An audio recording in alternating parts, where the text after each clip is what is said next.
classic case of good news, bad news in the world of solar. This is the news from solar for the week of April 11th.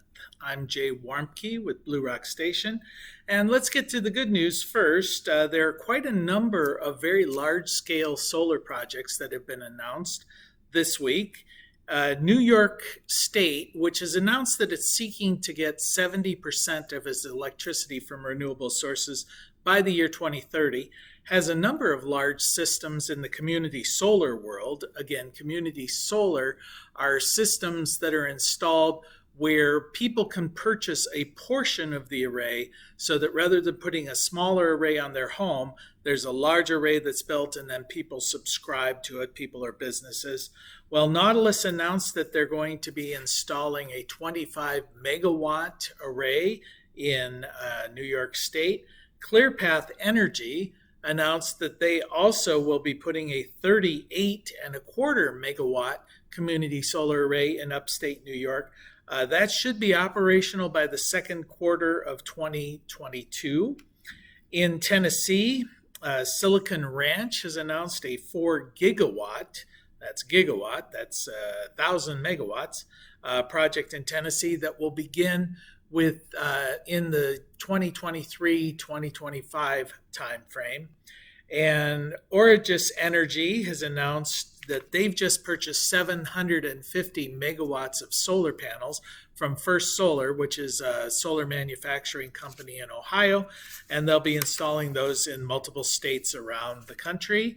And Duke Energy announced that they will be completing, or they've just completed, a 22.6 megawatt array in North Carolina, 195 acres of solar, and that is the largest solar array in North Carolina to date. Massachusetts has announced that they're raising the limit for qualifying to participate in net metering programs from 10 kilowatts to 25 kilowatts. So basically, prior to this, if you had an array that was larger than 10 kilowatts on your home, you may or may not be allowed to participate in the net metering program in Massachusetts. Now that's been raised to 25 kilowatts, which will provide basically all residential systems will qualify.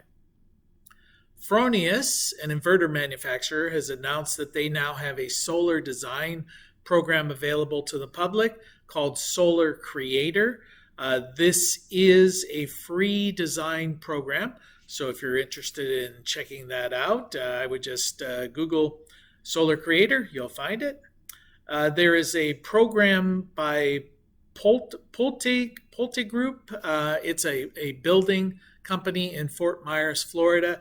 They actually are creating model homes that are incorporating the Ford F-150 pickup truck and solar arrays from Sunrun on their model home. So you're getting able to tour this model home that has not only solar but also is connected to the pickup truck as battery backup.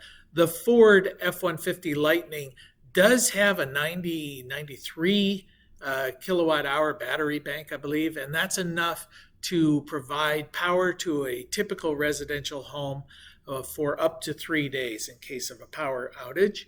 And in the world of diversification, a Georgia roofer named North Point Roofing System has launched a solar division.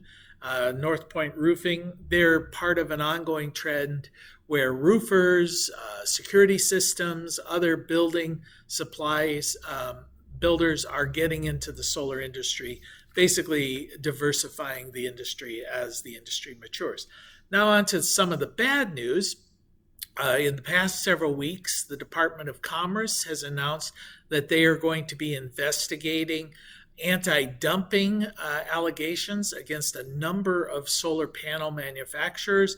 Essentially what they're claiming, or what has been claimed, is that these panel manufacturers are really Chinese manufacturers who have simply relocated their production facilities to Cambodia, Vietnam, Malaysia, and Thailand in order to avoid the tariffs that have been imposed on panels manufactured in China.